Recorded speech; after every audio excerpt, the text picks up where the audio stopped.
ನಮಸ್ತೆ ಸ್ನೇಹಿತರೆ. ಶಿವ ಸಂಕಲ್ಪೋಪನಿಷತ್. ಶಿವ ಸಂಕಲ್ಪಮಸ್ತು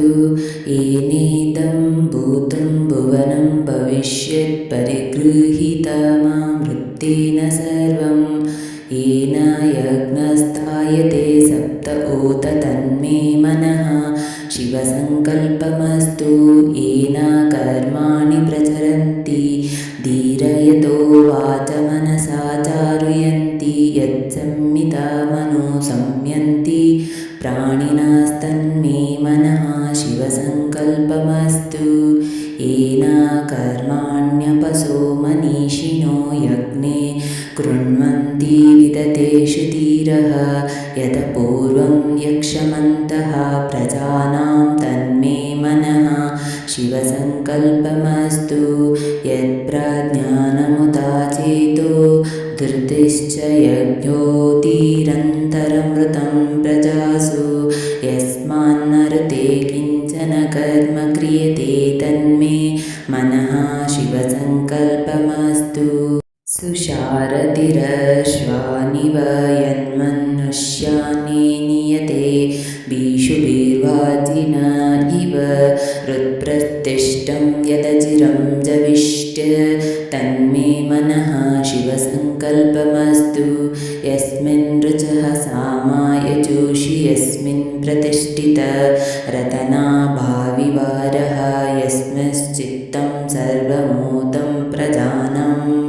तन्मे मनः शिवसङ्कल्पमस्तु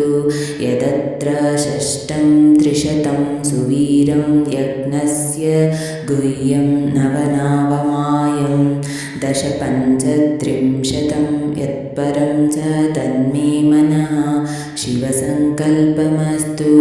यज्जाग्रतो दूरमुदैति दैवं तदु सुप्तस्य तथैवैति दूरङ्गमं ज्योतिषां ज्योतिरेकं तन्मे मनः शिवसङ्कल्पमस्तु येन दव्यः पृथिवी चान्तरिक्षं च ये पर्वतः प्रतिशोधिश्च च येनेदं जगत्प्राप्त्यं प्रजानां तन्मे मनः शिवसङ्कल्पमस्तु येनेदं विश्वं जगतो बभूव हे देवापि महतो जातवेदः तदेवाग्नेस्तमसो ज्योतिरेकं तन्मे मनः शिवसङ्कल्पमस्तु ये मनोहृदयं ये च देवा ये दिव्य आपो ये सूर्यरश्मिः ते श्रोत्रे चक्षुषि संचरन्तं तन्मे मनः शिवसङ्कल्पमस्तु अचिन्त्यं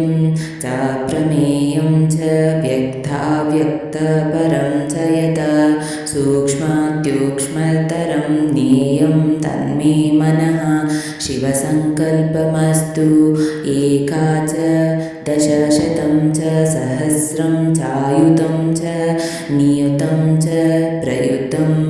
चाभृदं च न्याभृदं च समुद्रश्च मध्यं चान्तश्च परातश्च तन्मे मनः शिवसङ्कल्पमस्तु ये पञ्चदशशतं सहस्रमयुतं न्याभृतं च तेऽग्निचित्येष्टकास्तं शरीरं तन्मे मनः शिवसङ्कल्पमस्तु वेदाहमेतं पुरुषं महान्तमादित्यवर्णं तमसः परस्तात् यस्य योनिं परिष्यन्ति धीरस्तन्मे मनः शिवसङ्कल्पमस्तु यस्येदं धीरः पुनन्ति कवयो ब्रह्माणमेतं त्वरुणता इन्दुं स्थावरं जङ्गमं द्वौर्याकाशं तन्मे मनः शिवसङ्कल्पमस्तु परात् परतरं चैव यत्परात् चैव यत्परं यत्परात् परतो ज्ञेयं तन्मे मनः शिवसङ्कल्पमस्तु परात् परतरो ब्रह्म तत्परात् परतो हरिः तत्परात् परतो दिशस्तन्मे मनः शिवसङ्कल्पमस्तु संकल्पमस्तु या वेदादिषु गायत्री सर्वव्यापि महेश्वरी ऋग्यजुस्सामाथर्वेश्च तन्मे मनः शिवसङ्कल्पमस्तु यो वै देवं महादेवं प्रणवं पुरुषोत्तमं य सर्वे सर्ववेदैश्च तन्मे मनः शिवसङ्कल्पमस्तु प्रयतः प्रणवोकारं प्रणवं पुरुषोत्तमम् ओङ्कारं प्रणवात्मानं तन्मे मनः शिवसङ्कल्पमस्तु योऽसौ सर्वेषु वेदेषु पठ्यते यज ईश्वरः कायो निर्गुणो ह्यात्मा तन्मे मनः शिवसङ्कल्पमस्तु गोभिर्जुष्टं धनेन यायुषा च बलेन च प्रजया पशुभिः पुष्कराक्षं तन्मे मनः शिवसङ्कल्पमस्तु त्र्यम्बकं यजामहे सुगन्धिं पुष्टिवर्धनम्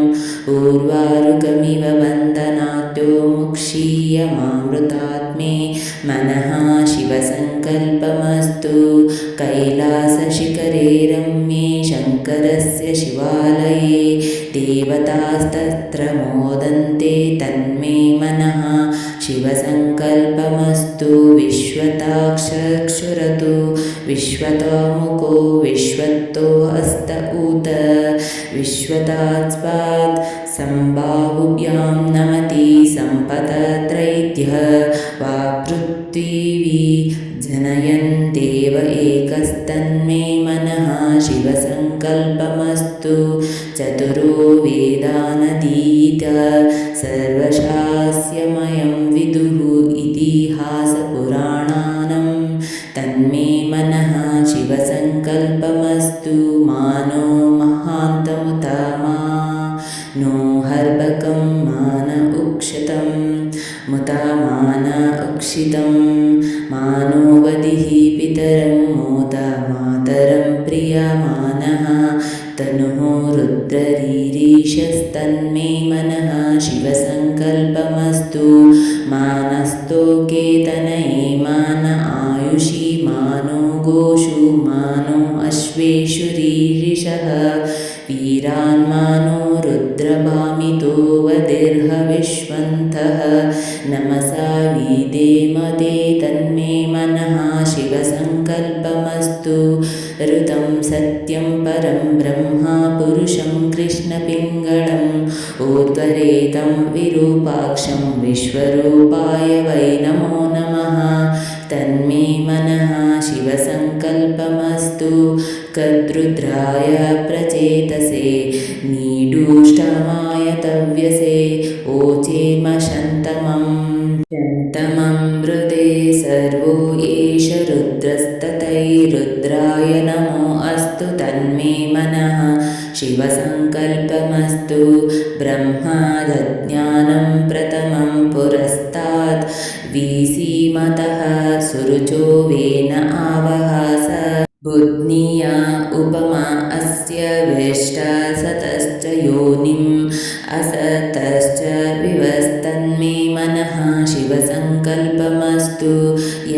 प्राणतो निमिषतो महित्वैक इद्राज जगतो बभूव य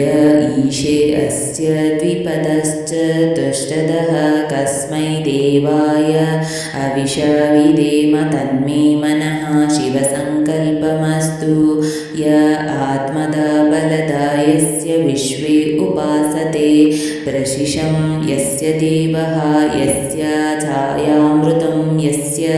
मृत्युः कस्मै देवाय अविशविदेम तन्मे मनः शिवसङ्कल्पमस्तु यो रुद्रो अग्नो यो अप्सुय ओषधीषु यो रुद्रो विश्वभुवनाविदेवेश तस्मै रुद्राय नमो अस्तु तन्मे मनः शिवसङ्कल्पमस्तु गन्धद्वारं दुरादर्शां नित्यपुष्टाङ्करेशिणीम् ईश्वरीं सर्वभूतानां तामिहोपवह्ने श्रियं तन्मे मनः शिवसङ्कल्पमस्तु य इदं शिव शिवसङ्कल्पं सदा ध्यायन्ति ब्राह्मणः ते परं मोक्षं गमिष्यन्ति तन्मे मनः शिवसङ्कल्पमस्तु इति शिवसङ्कल्पमन्त्रः समाप्तम् इति शिवसङ्कल्पोपनिषत् समाप्त।